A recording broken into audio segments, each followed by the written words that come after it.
Mesdames, Mesdemoiselles et Messieurs, bonsoir. Mesdames, Mesdemoiselles et Messieurs, bonsoir. Dans ce jour de repos, c'est toute une joie de vous retrouver pour échanger dans cette dernière vidéo avec vous. Je voudrais vous saluer chaleureusement et demander à Dieu d'être avec vous, de vous bénir dans tous les sens de votre vie. Mesdames, Mesdemoiselles et Messieurs, si vous le pouvez, il faut partager massivement cette vidéo. Le titre de cette vidéo, les raisons profondes du voyage de M. Alassane Ouattara en France. Le titre principal de cette vidéo, les raisons profondes du voyage de M. Alassane Ouattara en France. Et je vais revenir sur un point. Le président du PDCI-RDA, Tidjane Thiam, recruté par le pape. Le pape François a décidé de confier l'avenir économique du monde au président du PDCI-RDA. Le pape François a coopté notre président pour sauver l'économie du monde. Parce que vous savez, ces dernières années n'ont pas été bonnes avec la Covid, avec les guerres partout. Le monde est en crise financière, en crise morale aussi. Donc c'est le président Tidjane Thiam qui a été coopté. Je ne sais pas si je ne parle pas bien le français, mais il y a des gens qui disent qu'ils ne comprennent pas. Vous savez, le Vatican est mieux informé sur beaucoup de choses que nous. Mesdames, Mesdemoiselles et Messieurs, cette vidéo ne sera pas du tout longue. Je voudrais vous saluer. Le président Alassane Ouattara, je ne sais pas si c'est la vieillesse ou il est manipulé par son entourage. Le président Alassane Ouattara est en train de négocier un 4e mandat avec ceux qui le soutiennent partout dans le monde. Le président Alassane Ouattara est en train de négocier un 4e mandat en disant des contre-vérités, des mensonges. Mettez des cœurs sur la vidéo parce qu'on la signale déjà. Mettre des cœurs, là, c'est pas difficile. Je ne vous demande pas de l'argent, il faut mettre des cœurs pour soutenir la vidéo parce que les ennemis sont partout.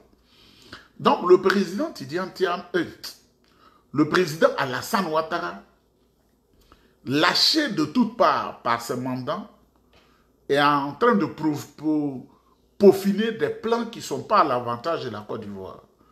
Le président Alassane Ouattara veut faire un coup d'État, un auto-coup d'État, et il a bénéficié des conseils du satrape reptilien du Gabon, qui est parti de Côte d'Ivoire. C'est-à-dire, il demande à Oligui Nguema comment as-tu procédé pour faire le coup d'État pour endormir les gens, parce que Oligui Nguema, en réalité, rien n'a changé au Gabon.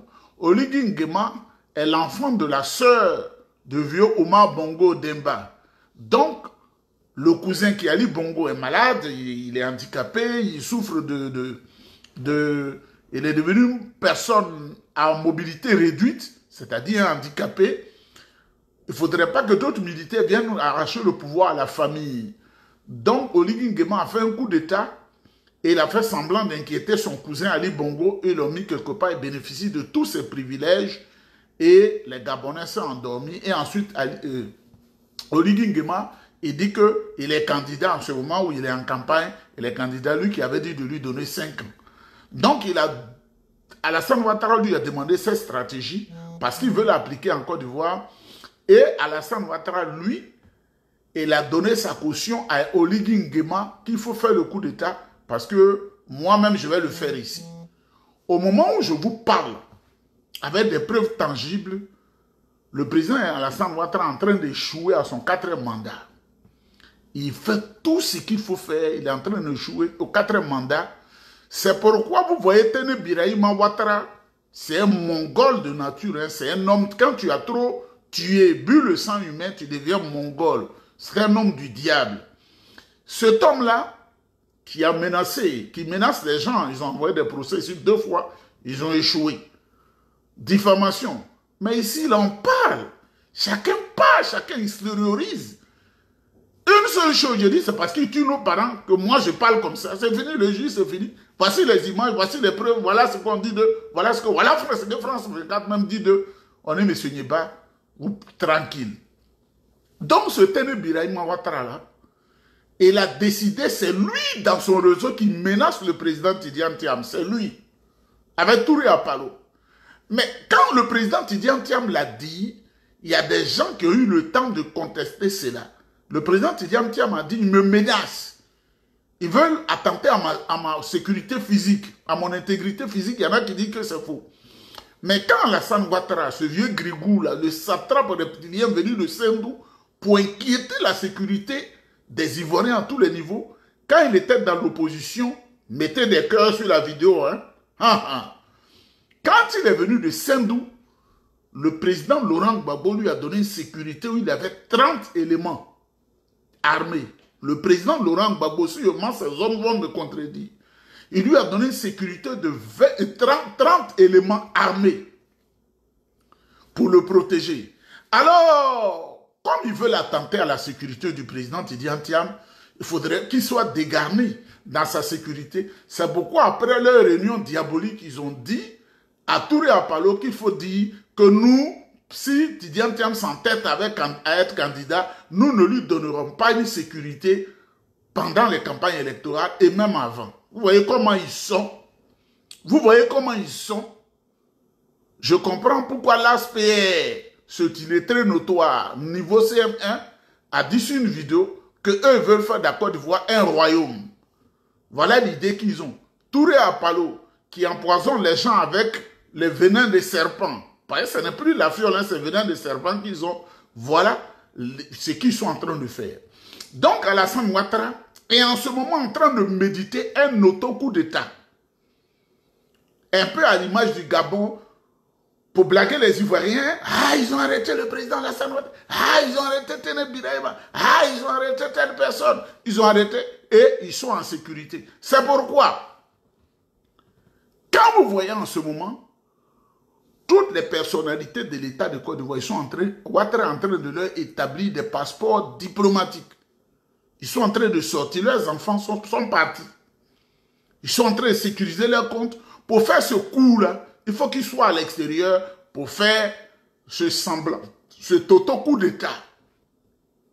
Avec Chéri Ousmane, avec le général Doumbia, avec Touré Apalo, avec Kone Zakaria qui ne sait pas écrire son propre nom, avec tous ces bandits-là, ils sont en train de préparer un auto-coup d'État parce que pour eux, ils voient la perte du pouvoir d'État directement devant eux. C'est ce que je voulais dire. Ouattara échoue, il est en train d'échouer à positionner le 4e mandat. Donc, il veut faire un coup d'État, un auto-coup d'État. Et les militaires qui sont, ce n'est pas des militaires, mais des caporaux qui sont devenus des généraux par effraction, c'est eux ils veulent utiliser pour inquiéter la sécurité des Ivoiriens. Et c'est pourquoi, sachant cela, tous ceux qui communiquent sur les réseaux sociaux pour envoyer une parole de consolation à la population, ceux-là sont traqués partout. Si tu es à l'extérieur, il faut faire très attention à ta marche. Parce que ta marche peut influencer ta démarche. Faites très attention. Quand vous êtes en Côte d'Ivoire, il faut dormir à 19h chez vous. C'est pourquoi Ouattara a été convoqué en Europe pour qu'il se justifie, parce que les redoutables services de renseignement des pays qui sont en Côte d'Ivoire, les gens vont lui demander, tu veux faire le coup d'État là pour arriver à quoi? Tu veux faire le coup d'État là pour arriver à quoi? Qu'est-ce que tu veux encore faire aux Ivoiriens? Toi qui prends plaisir au sang versé des Ivoiriens, c'est pourquoi ils ont convoqué le satrape reptilien Dramane Ouattara en France. Et à côté de cela, bien sûr, comme il se requinque toujours comme un vieux sac de manioc, il va aller voir ses médecins pour le booster un peu. Comme les piles, vous connaissez Everedi, les piles Everedi et puis les, je sais pas, autres piles là. Quand c'est fini, on enlève ça dans le vieux poste ancien. Les jeunes aujourd'hui ne le reconnaissent pas. Et puis on change. Et les Wonder, il y avait Wonder. Et puis il y avait Everedi. Everready. Donc nos parents disaient Everedi. Et puis autre chose. Mesdames, mesdemoiselles et messieurs, vraiment, moi je vais faire les vidéos en allemand maintenant. Je pense que là, les gens vont comprendre. Je vais faire les vidéos en allemand. J'ai dit, le pape a recruté notre compatriote, le président du PDCI RDA, Tidiane Thiam, pour redresser l'économie du Vatican, de l'Église catholique et l'économie mondiale. On lui a confié le dossier. Et le Vatican a communiqué là-dessus. L'Ivoirien Tidiane Thiam. Et c'est ça là, on est obligé d'expliquer. Ivoirien Tidiane Thiam. Ou bien toi-même, tu es en Côte d'Ivoire, c'est pas qu'on dit un Ivoirien, tu ne sais pas ce que c'est. Oh, moi, je n'aime pas mépriser les gens, mais vraiment, ça me décourage. Hein. L'Ivoirien, Tidiane Thiam, l'Ivoirien, Tidiane Thiam. Oh, vraiment, je ne sais pas pourquoi je suis brillant comme ça, et puis les gens sont cool. Moi, ça ne me plaît pas. Hein. Recevoir le président Houphouët-Boigny. Oh. L'ancien patron du Crédit Suisse, l'Ivoirien Tidiane Thiam, a été recruté par le pape François. Il intégrera le Conseil pour un capitalisme inclusif, un groupe d'investisseurs et de chefs de grands groupes mondiaux engagés à réformer le capitalisme pour le bien de l'humanité. Depuis son départ de la deuxième plus grande banque helvète, Tidiane Thiam collectionne les casquettes. Le Rwanda l'a récemment coopté pour développer l'attractivité de son secteur financier.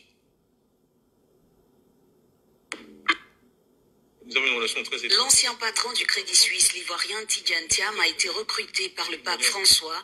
Il intégrera le Conseil pour un capitalisme inclusif, un groupe d'investisseurs et de chefs de grands groupes mondiaux engagés à réformer le capitalisme pour le bien de l'humanité. Depuis son départ de la deuxième plus grande banque helvète, Tidiane Thiam collectionne les casquettes. Le Rwanda l'a récemment coopté pour développer l'attractivité de son secteur financier. Mesdames, mesdemoiselles et messieurs, moi, je n'aime pas l'ignorance. Tu peux ne pas être musulman, mais connaître l'organisation de la religion islamique dans sa profondeur. Si tu veux le savoir, tu peux le savoir. Tu peux savoir comment les musulmans sont organisés, tu peux savoir leur livre saint, tu peux savoir tout autour d'eux. Il suffit de le vouloir. Tu n'es pas protestant méthodiste, mais tu peux savoir comment ils sont organisés. Tu peux voir leur hiérarchie, savoir tout d'eux, si tu le veux.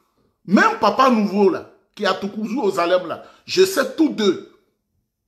Quand leur leader, les Grenyaba, qui se fait appeler Papa Nouveau, là, les Grenyaba, comment il a eu la religion, comment il a eu la révélation en 1953, je sais tout ça, là. Je suis un être humain comme vous, quand même. Même au Sénégal, cher Hamidou Bamba, comment il a eu la révélation jusqu'à sa déportation sur l'île de Ndioké au Gabon. Comment vous n'êtes pas comme ça? Vous êtes comment? Quelle ignorance! On dit l'Ivoirien, Tidiane Thiam, le Vatican là, n'est pas organisé, l'église catholique. C'est pourquoi ils sont en silence quand les gens les insultent. Ils sont très puissants. Ils ont un ministre des Affaires étrangères qui est un des cardinaux auprès du pape, qui est comme leur ministre, parce qu'ils ont un gouvernement. Ils ont un gouvernement et le pape, c'est cardinaux, c'est comme des ministres. Celui qui est le cardinal chargé de la doctrine, il est dedans. Il y a un qui est chargé des finances, il y en a un tout ça là. Donc le président Tidiane Thiam là, le pape l'appelle pour venir au secours des finances du Vatican et pour venir au secours de l'économie du monde parce que le pape veut que beaucoup de choses changent pour le bonheur de tous ceux qui vivent. Ça, c'est compliqué à entendre. Le Vatican, là, quand vous entendez nonce apostolique, on ne dit pas l'ambassadeur. On les appelle nonce apostolique, c'est l'ambassadeur du Vatican qui est dans ton pays comme ça. Quand on dit le nonce apostolique, si tu entends ça, c'est l'ambassadeur du Vatican qui est dans ton pays. Le Vatican a des ambassadeurs partout. Ils ont un nonce à Ouaga, nonce en Côte d'Ivoire, nonce au Togo, nonce au Bénin, nonce au Nigeria. Ils ont nonce apostolique partout. Donc, ils sont informés sur tous les détails. Donc, si le Vatican dit, l'Ivoirien Tidiane Thiam, tu as besoin de savoir quoi encore? On n'a pas dit le français. Si les Français, ils vont dire le français. Si les Franco-Ivoiriens, à l'heure actuelle, ils vont dire le Franco-Ivoirien. Mais on dit l'Ivoirien Tidiane Thiam, et tu me demandes encore, quand on dit Ivoirien là, ça veut dire quoi?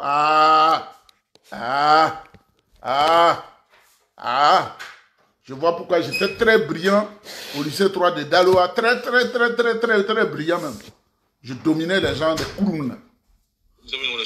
L'ancien patron du Crédit Suisse, l'Ivoirien Tidiane Thiam, a été recruté par le pape François. Il intégrera le Conseil pour un capitalisme inclusif, un groupe d'investisseurs et de chefs de grands groupes mondiaux engagés à réformer le capitalisme pour le bien de l'humanité. Depuis son départ de la deuxième plus grande banque helvète, Tidjane Thiam collectionne les casquettes. Le Rwanda l'a récemment coopté pour développer l'attractivité de son secteur financier. Mesdames, Mesdemoiselles et Messieurs, l'ancien patron du Crédit Suisse, l'ivoirien Tidjane Thiam, a été recruté par le pape François. Il intégrera le Conseil pour un capitalisme inclusif, un groupe d'investisseurs et de chefs de grands groupes mondiaux engagés à réformer le capitalisme pour le bien de l'humanité. Depuis son départ de la deuxième plus grande banque helvète, Tidjane Thiam collectionne les casquettes. Le Rwanda l'a récemment coopté pour développer l'attractivité de son secteur financier. Mesdames, Mesdemoiselles et Messieurs, c'est les services de presse et de communication auprès du pape qui est en train de parler. L'Ivoirien Tidjane Thiam. L'Ivoirien Tidjane Thiam. On n'a pas dit le français. Quand on dit français, tu es de France. Quand on dit franco-ivoirien, c'est-à-dire tu es en même temps ivoirien, tu es français. Mais ils savent le déroulement du dossier. Ils vous disent maintenant, Tidjane Thiam a acquis entièrement, il est redevenu ivoirien, une seule nationalité. C'est eux qui disent, vous voyez ma bouche, vous pensez que c'est moi qui murmure, et puis c'est eux qui disent l'ivoirien. Tidjane Thiam. C'est pas moi qui le dis. C'est pourquoi personne ne peut éliminer la candidature de Tidjane Thiam. Tous ceux qui sont le flocon au pays, là, les chômeurs qui sont aux États-Unis, qui ne gagnent pas à manger, Patron du Crédit Suisse, l'ivoirien Tidjane Thiam a été recruté par le pape François. Il intégrera le Conseil pour un capitalisme inclusif, un groupe d'investisseurs et de chefs de grands groupes mondiaux engagés à réformer le capitalisme pour le bien de l'humanité. Depuis son départ de la deuxième plus grande banque helvète, Tidjane Thiam collectionne les casquettes. Le Rwanda l'a récemment coopté pour développer l'attractivité de son secteur financier.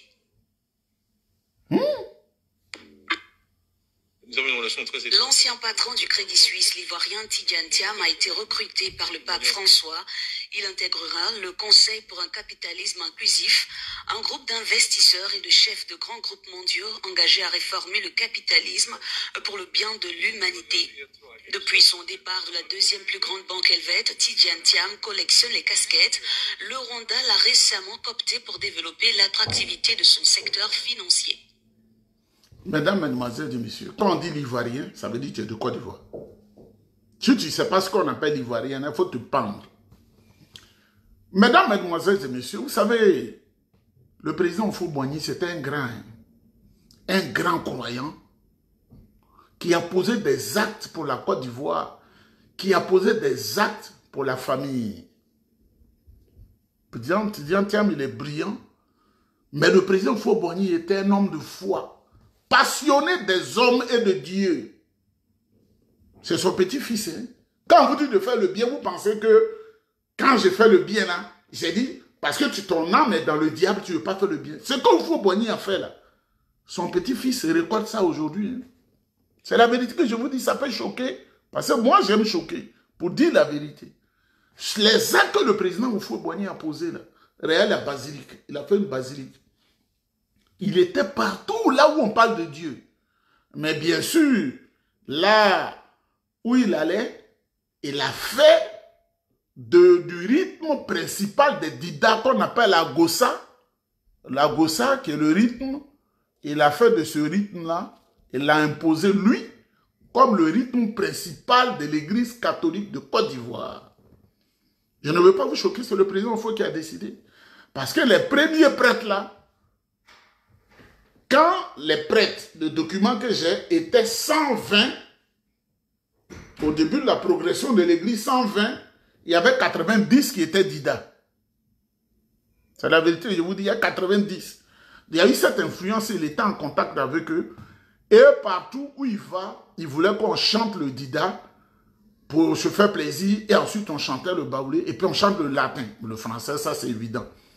Mais ce qui a influencé aussi, c'est que Dominique Anoa Kolokou, c'est lui qui était le plus grand maître de chœur catholique de Côte d'Ivoire. Dominique Anoa, qui est mort il n'y a pas longtemps, c'est lui qui dirigeait la maîtrise du Pougon. Et mon oncle Jean-Blaise Nyongo, c'est des Didas, c'est des parents.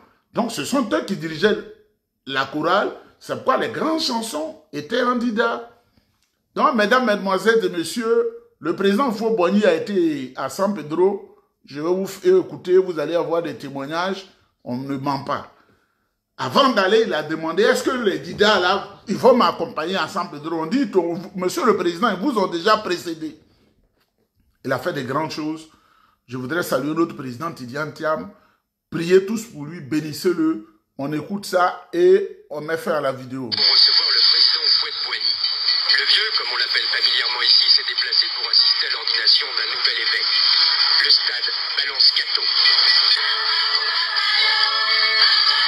Le président a 85 ans. Il est au pouvoir depuis 30 ans. En effet, quand cet animiste s'est converti au catholicisme à l'âge de 11 ans, il a juré d'avoir comme règle le respect de la vie humaine. Ça, c'est le rythme vital. Quand tu vas aller à l'église, tu vas dire, de son pays, l'un des plus démocratiques d'Afrique noire, il lui a construit une basilique. à Gossa. Et quelle basilique! Notre-Dame de la Paix se trouve à Yamoussoukro, capitale politique du pays et village natal du président. Elle a coûté environ 80 milliards de centimes. Environ parce que Papa Houphouët déclare « Dieu n'a pas besoin de livre de compte » et il a juré d'avoir Balance-Cateau. Le président a 85 ans. Il est au pouvoir depuis 30 ans. Et si on entendait un peu la voix du président Houphouët-Boigny pour finir, pour bénir ce monsieur qui a fait de la Côte d'Ivoire un pays rayonnant qui a été détruit après. De l'avoir aidé à faire de son pays l'un des plus démocratiques d'Afrique noire, il lui a construit une basilique. Et quelle basilique! Notre-Dame de la Paix se trouve à Au stade Balance-Cateau. Maintenant, on ne parle plus de stade Balance-Cateau. Le stade a été démoli. On l'appelle stade Laurent Pokou de San Pedro. C'est le plus Balance-Cateau, c'était avant. Je suis devenu... Comprenez, la technique nous lâche un peu.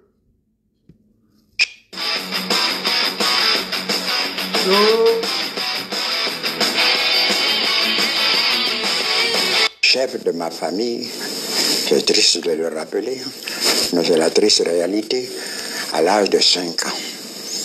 À l'âge de 5 ans, j'ai hérité des modestes biens de la famille, mais aussi de tous les fétiches de la famille, les chaises sacrées, toutes sortes de fétiches.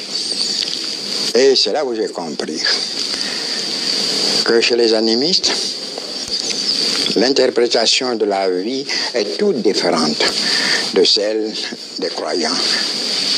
L'animiste croit à l'éternité, mais croit que la vie de l'au-delà, c'est la transposition pure et simple de la vie d'ici-bas. C'est grave de conséquences. Qu'est-ce à dire? Que si vous êtes serviteur, disons esclave comme hier, éternellement vous resterez serviteur et esclave. Vous êtes maître, chef, vous le serez toute l'éternité. C'est ce qui explique chez les animistes le sacrifice humain. C'est ce qui va vous éclairer sur ma foi chrétienne, mon amour pour Dieu. Je ne suis pas venu réciter simplement, je renonce à Satan et à ses pompes comme tous les catéchumènes. Moi, je l'ai fait après mûre réflexion. Et vous avez rencontré un prêtre? Et je suis venu à Bingerville où j'ai rencontré un prêtre, le père Gorgy. Il n'a pas voulu voir transférer son corps en Europe. Mais son corps deviendrait au milieu de nous. Et j'entretiens aujourd'hui encore la tombe de Père Gorgy. C'est grâce à lui que j'ai connu mes devoirs de chrétien, de catholique, mes devoirs vis-à-vis de Dieu, mon amour pour Dieu. Alors ce que j'entreprends pour Dieu n'est jamais trop grand, trop beau pour la conception que je fais de Dieu. Alors quand on a critiqué la construction de cette basilique dédiée à la Sainte Vierge, Notre-Dame de la Paix, je l'ai laissé dire, je l'ai laissé critiquer. On a dit que sa sainteté, le pape, n'accepterait jamais le don de ma famille. Je l'ai laissé dire, il a accepté ce don. Vous devez comprendre l'importance que nous attachons à cette basilique. Nous sommes chrétiens, catholiques, mais nous sommes non seulement pour l'unicité des chrétiens, c'est indispensable, surtout quand je m'adresse à un Suisse, vous savez ce que vous avez fait avec les Luther, les Calvinistes, en faisant éclater la région catholique avec les protestants d'un côté, les catholiques de l'autre. Mais non, moi, je ne suis pas seulement pour l'unicité des chrétiens, mais je suis pour l'unicité des croyants. Il y a un seul Dieu, le Dieu des chrétiens, le Dieu des musulmans, Allah, le Dieu des juifs, Jéhovah. Et c'est un seul Dieu, les chemins qui mènent vers ce Dieu, chemins tracés par les hommes, pas par Dieu, peuvent être différents, mais on aboutit au même endroit, à Dieu. C'est pour cela qu'avec le fonds animiste déjà fait de tolérance et ma foi en un seul Dieu, nous avons en Côte d'Ivoire pratiqué le respect des cultes religieux. Les musulmans peuvent se disputer dans la recherche d'un conducteur de la prière qu'on appelle l'imam, et cela peut arriver. Vieux, je te poste une lettre. Alassane Ouattara allait menacer la cathédrale que tu as construite au plateau. Il allait menacer des gens là-bas. Il a dit à Djoumani, ce gros porc là, il a dit de menacer des gens. Ils sont allés menacer les évêques, ils sont allés menacer tout le monde là-bas. Vieux, cathédrale, c'est là-bas, ils sont allés menacer des gens au plateau que tu connais toi-même. Alassane Ouattara. Actuellement, il est en train de menacer toute l'église évangélique en Côte d'Ivoire. Les gens sont en train de pleurer partout. Donc, voilà la lettre que je te poste. Arrivé aussi que chez les chrétiens, il y a quelques bouderies. Mais jamais, en Côte d'Ivoire, il n'y a eu opposition entre les différentes religions. Il ne s'agit pas seulement des religions catholiques et des protestants, des musulmans. Tous les dissidents, et ils sont nombreux en Afrique, qui ont été chassés de leur pays, ont trouvé refuge ici. Mesdames, Mesdemoiselles et Messieurs, bonne soirée à vous. Le président Tidjane Thiam est ivoirien, le Vatican vient de le confirmer. Quelqu'un me dit, et plusieurs personnes, ah, le Vatican dit l'ivoirien Tidjane Thiam. Oui, on n'a pas dit le français, Tidjane Thiam. On n'a pas dit l'ivoiro-français. Le Vatican vient de confirmer l'ivoirien Tidjane Thiam. Qu'est-ce qu'on doit expliquer encore? L'heure de la prière est arrivée. Que Dieu vous bénisse, on est ensemble.